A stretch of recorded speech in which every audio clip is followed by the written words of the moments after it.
ninyo, talagang nagtayuan ho lahat ng mga viewers sa Vibe Studio!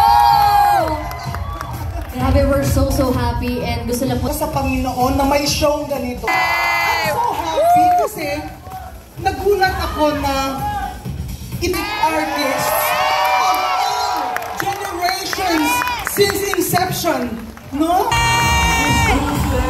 It is an honor to have you here on stage. I'm so blessed. I would like to thank Sir Pete Dizon and Sir M. Mr. M, thank you so much and congratulations po sa inyo at sa buong team, sa entire production ng Vibe. Ang galing po talaga kayo.